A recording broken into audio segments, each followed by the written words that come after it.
I'm in the middle of working on the orc jet, and for the YouTube video, I'm doing the rust on the surface of it, and it's not going to be completely covered in rust.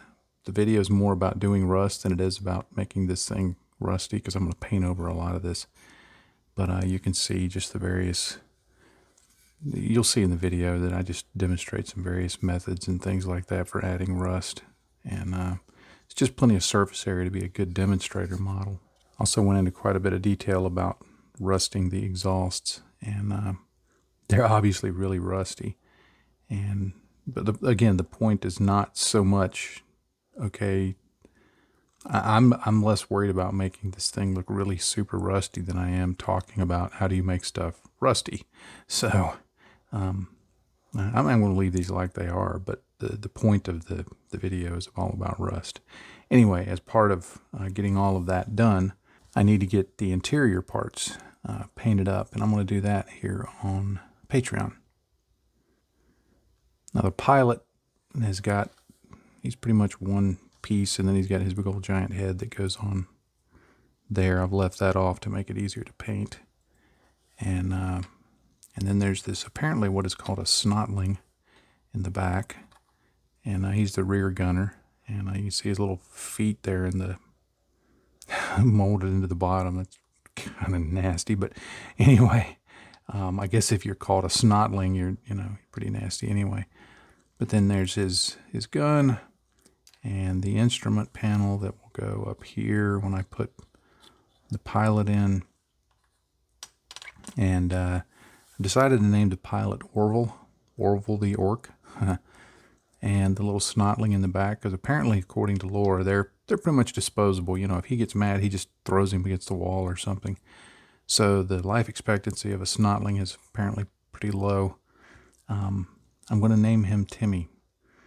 But if you're thinking, oh, from South Park, nope, not from South Park, not even on my mind. I'm not South Park generation. What I am remembering, this is going way back. Here's a media reference. If you ever watched the show Dinosaurs, it was basically a family sitcom, but the actors wore dinosaur suits.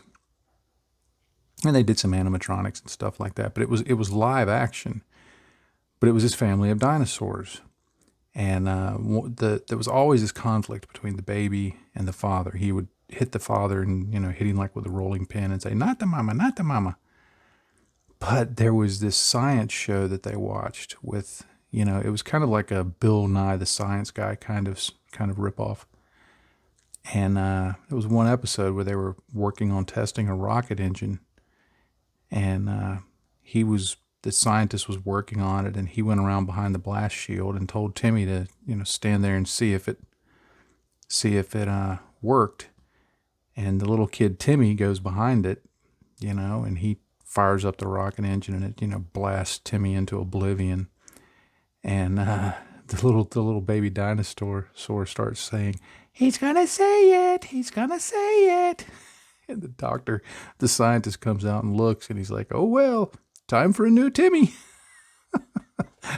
So it's kind of sick, but that's how my mind works, And then the little baby goes, "He said it. He said it."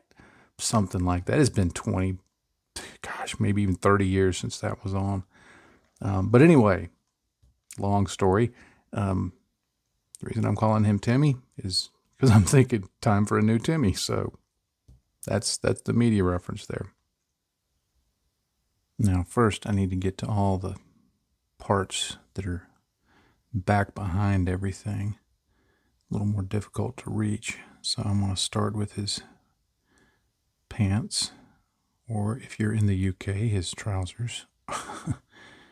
And it's funny. Growing up, I don't know how it is in the rest of the country, but growing up in the American South, I more often heard them referred to as trousers than pants. That's been something that's more modern here in the U.S., I think, at least in the South. The part of the South I grew up in, there was still a lot of terminology and even pronunciation that was more like UK English than American English. So just find language interesting. But anyway, I'm going to paint his leg and lower body coverings in this Vallejo model color neutral gray. Now for his fur collar up here, the Snotling's fur collar, they've got some straps around their wrists, and for their flight helmets, I'm going to base them in Vallejo model color deck tan. The reason I'm doing that is my intention is that I'll put some Citadel contrast paints over these. So I want a nice light base to apply those over. So I just started painting this stuff. It was completely off camera and out of focus, so you're getting it second take. But I'm going to paint his boots and the interior of the cockpit tubs and the gun and any parts that are going to be metallic with this Vallejo model color German gray. I'm not going to paint the harness buckle in the middle of his belly because that's going to be hard to keep the right color when I put the contrast paints on, so I'll go back and paint that last, but everything else I'll go ahead and get based in this color. For the furry bits, I'm going to use a Citadel contrast paint. This is called Gore Grunta Fur. It's kind of a reddish color. I'm just going to put that on there fairly heavily. Contrast paint generally does best when you give it a fairly thick coat. That lets it spread around and do its contrasty thing. Not always. Sometimes it's hard to say. Sometimes I'll get questions, should I always do this or should I always do that? And I'm like, well, I have to give you a politician's answer. Sometimes and maybe. You've heard the saying, a face only a mother could love? I think that one's stretching it a little bit. I'm going to use snakebite leather, another contrast paint, to paint his World War I aviator Snoopy flying cap.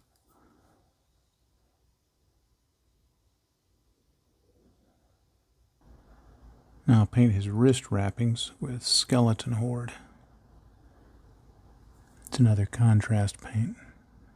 Now if you're wondering why I'm using 3 different colors for such simple details, when you were a kid, did you ever have that big giant box of 64 Crayola crayons? Me too. And sometimes when I was, as I called it, craying, I didn't call it coloring, I called it craying for some reason. As I was craying, I tried to use as many of the colors that I had in the box. I don't know why. I just found it fun. So sometimes I change colors because I think it will look appropriate. And sometimes I change colors simply because I like changing colors. And this is, whoops, sorry, completely out of focus. And this is one of those cases. Just doing it for fun. Now there's some silver details I need to paint on here. One is I'm going to paint the rim around the cockpit tubs with silver. I'm using Surcoat Silver from Two Thin Coats. I'm still learning those paint names. It's Duncan Rhodes paint line. I'm doing this, I didn't even check the box art to see if this is how they do it on the box art, but I'm doing this to kind of frame the cockpit, to draw a little attention there. Not that I think the figures are going to be painted in any way that, you know, you should go, hey, wow, look at those figures. But rather, it's just, to me, an interesting detail. And so that'll kind of briefly draw the eye there, because it'll be amidst a sea of yellow, so it kind of frames it a little bit. But I'm going to do this. I'm going to dry brush the gun with this same color. Get a little patchy looking, and then I'll put some Nolan oil over it eventually. And then I've got the buckles on the front of their seat harness to paint with this same color. Just any other details like that. This is a really good color. I like this.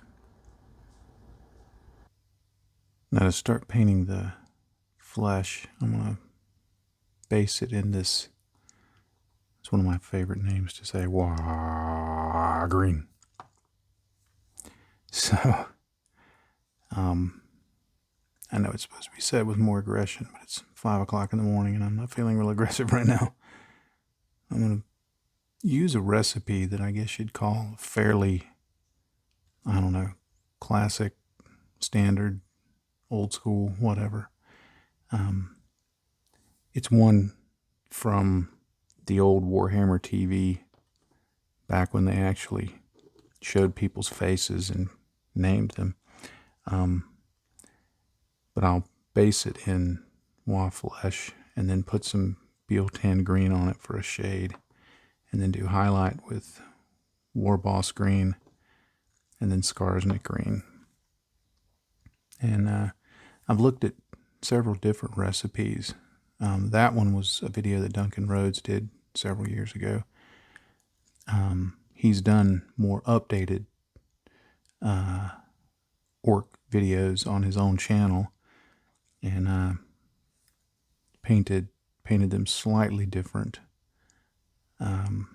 Saw Dave Perryman show the method that the heavy metal team actually uses, and it was different, quite a bit more complicated than what I'm going to do.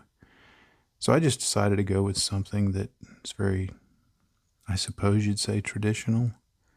More importantly, it's fairly simple, and I'm not having to mix paints or things like that. You may notice that I don't mix paints very often. It's for two reasons. One, I'm lazy. It's just easier to use the paint right out of the bottle. That way, if I have to go back and repaint something, then I haven't had to make up a mix of stuff that I'll never use again and may just end up tossing eventually. Or try to remix it and miss.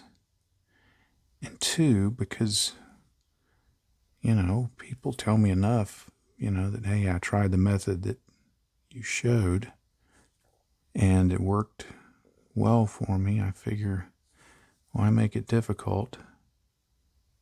None of this 7 parts this, 4 parts that, 1 part this. So much easier to say I opened up a bottle of Wa Flesh and painted it that way. So anyway, let me get all the green parts based in this.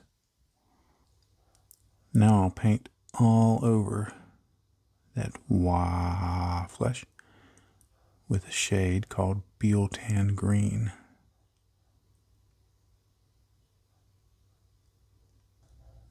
Alright, I've got War Boss Green. I'm just going to go in, start trying to paint in the beginnings of the highlights. As you've heard me mention, this is the part that I'm not real confident with, and I'm always feeling like I end up having them look like somebody who got paint splattered all over them. I'm hoping that because this skin is green, my eye will see it different and not see it as human flesh, but just a shape to be shadowed and highlighted and all of that. But we'll see.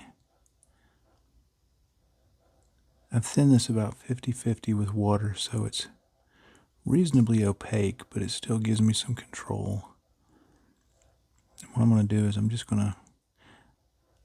kind of half painting, half stippling in some of the tighter areas.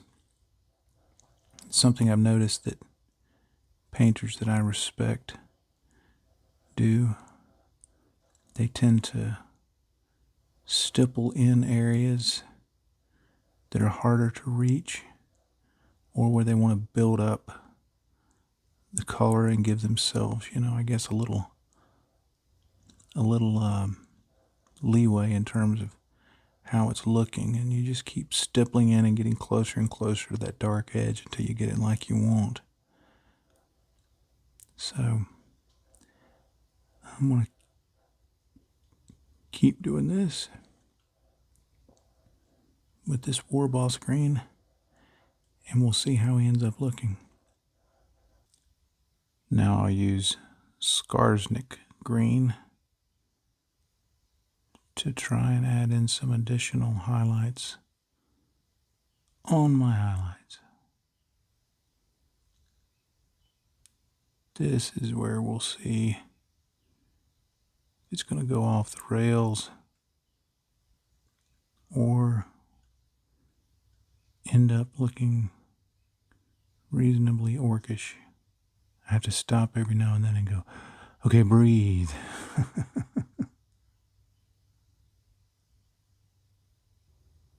Now I'm going to try to paint his eyes with Troll Slayer orange.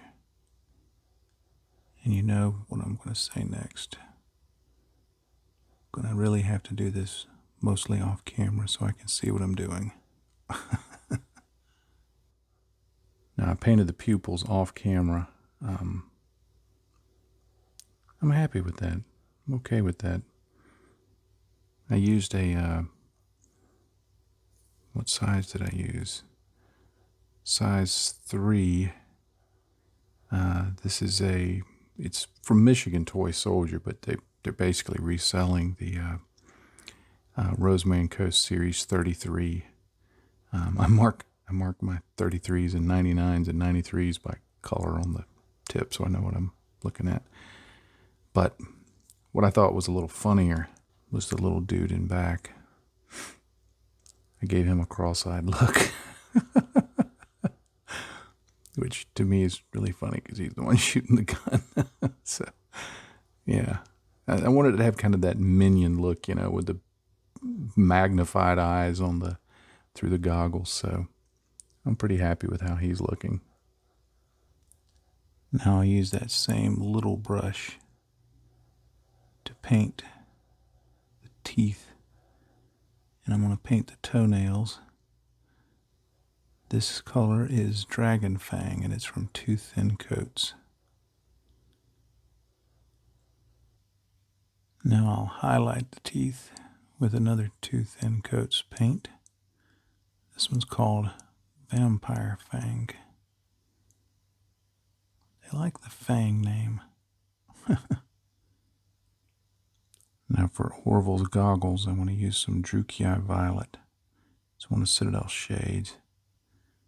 If you're wondering, why are you using purple? Actually, I thought about this. It's to evoke kind of a Hulk feel to it. Size and brute power. When you go to wah. If you're wondering what that sound was, that was the sound of my optivisor banging against the light. Ow. Now, all the silver parts, I'm going to use some of the Two Thin Coats Oblivion Black Wash. It's basically like Nolan oil. And I'm just going to start off by coating all of those parts with this to give it some depth and stuff like that. All right, well, I think I'm going to call it done. Glued Orville's head on, and I used a little bit of that, what was it called? Vampire Fang, to do some highlights along the fur, just touch a few places. I also painted in the instruments outlined with deck tan, and then put some of the new Vallejo Game Color fluorescent blue in there. My choice of fluorescent blue was it was sitting on the desk. So sometimes my color choices are based on expedience, not any kind of theory or deep thinking. I use the same color for the fur to do the straps for his goggles, just to differentiate him a little bit, make him look a little different. Timmy's back here. And the cross-eyed look is perfect, I think, for, looking through that gun sight. Pretty happy with how he turned out, too. I haven't glued him in so that when I'm painting it, I've glued him to the gun, but the gun and him aren't glued in, so if when I'm painting the full model, if I need to just pull that out, I can and put it back in as needed, and then just do a final glue in when it's necessary. So that'll make it kind of easy. But overall, I'm pretty happy. This is really the first time I've painted a full orc. I started one time, mostly with contrast paints, and I just got bored with it and moved on to something else. But this is, I like this. I like the look of it. It's kind of funny, and it's not the smoothest transitions for the flesh, but I'll live with it. One of the things that, and I think I've mentioned this before, one of the things that has encouraged me with my flesh painting, my figure painting in general, is sometimes if I can find high definition or, large pictures of some of the figures that other folks paint, and I zoom in on them, I see that I'm not as far off from where I'd like to be as I thought I was. Now, because there's a difference. And I say this is not a criticism of their painting, but like when I look at what Sarastro paints or what Duncan Rhodes paints, or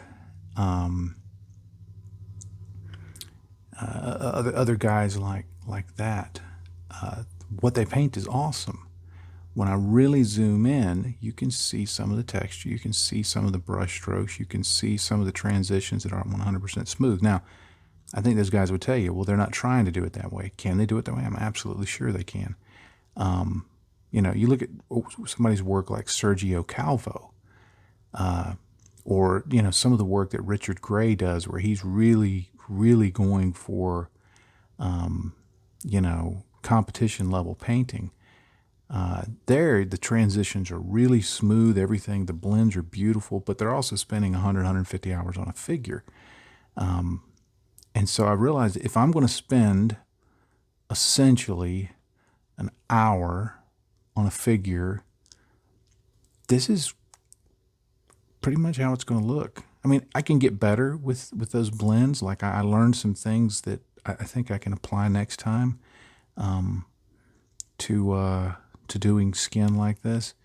I can certainly be more precise. I mean, there's always ways to improve, but I'm starting to see that there's a time equation in there, that if you're willing to spend 50 hours blending that skin, you can get it darn near perfect. And I never thought about it that way. A very dear friend who is a very good painter asked me recently, he said, you ever think about entering, like Golden Demon or something like that? And I'm like, come on, man. That's not me. I'm just not a contest kind of guy. And I wouldn't dare put my stuff on the shelf. And he said, look, the stuff you paint now, no, you wouldn't put on the shelf. But he said, if you spent 100 hours on a model, you would have a Golden Demon level quality figure. And I thought, I never had thought about it that way. That you keep going at it long enough, you keep blending and shading and highlighting and going back and forth and just refining it. And one, I took that as a great compliment. I thanked him for it. Two, I know I do not have the patience to do that. And so it made me kind of feel a little better. And maybe this is just one of those, whatever helps you lay your head on the pillow at night kind of things. but it made me realize, okay, I'm a 30-minute figure painter. That's what I am. That's how I'm having fun, you know. And the thought of sitting for 100 hours and working on a figure, just I'm like, just makes me go, you know. Not that I think it's wrong that somebody else would do that, but it's just not me. So anyway, with the caveat for what I do, I'm happy with this. I may do a few touch-ups. I'm thinking about painting the little handle, the little buttons on the ends of the handles there red. I don't know that if it would, I don't know that I want it to be that, drawing that much attention. So if I do, I may make it a very dark red. And I'm thinking about putting some rust tones. I had started to say I was going to put rust tones on the metal, and then I had second guessed myself, and so now I just decided, well, I'm just going to let it sit. I'm going to put it in the model and see how it works, because it just drops right into the model like that. Ooh, I like the way that looks. Now that I'm seeing it in place. Oh yeah. Yeah, I like that. Oh, that's cool. Okay. Okay, this is John being really happy. Usually it's like I'm looking at stuff and I go, yeah, I can live with that. I'm happy with this. I like that. Oh man, that looks fun. That looks cool. It even, I didn't even test it. It didn't really intend it, but I realize now the tilt of the head for Orville there. It's like he's lifting his head up a little bit to look through the gun sight. So that's perfect. So yeah, I'm quite pleased with how these two guys turned out. So anyway, I'll call this end video. As always, thank you for being a patron. I know this has been kind of rambling. I've had to put it together over kind of extended periods, so I apologize if it's kind of rambling, because I sit down at the desk and I'm too lazy to look at the footage that I shot previously and go, okay, what did I say before? So if I've repeated myself, I apologize, but I'm getting old and I tend to do that a lot. So what was I saying? Oh yeah, finish up, John, finish up. So anyway, thank you so much for being a patron. Thank you, especially you guys who are watching now. I know who's probably going to still be watching. Maybe not 100%, but I know mostly who's still watching at this point. And I want to tell you guys, I appreciate all patrons. I really do. But you guys that are still watching at this point, I really appreciate your encouragement and your friendship and your suggestions and your interest in my work. I mean, you know, if somebody's supporting me on Patreon and they choose not to watch the videos, hey, I'm fine with that. But you guys that have really invested your time in watching what I do and commenting on it and telling me, hey, I found this helpful, or why didn't you do this, or why did you do it that way, or hey, here's an idea for something that, you know, might be some cool content. I can't tell you how much I appreciate that. So thank you very much. And of course, I'll just wrap up with what I always say, and you know, and I mean it, and I'm really starting to get back into that swing of it. If you're not having fun, you're doing it wrong. Happy day to you, friends. Bye-bye.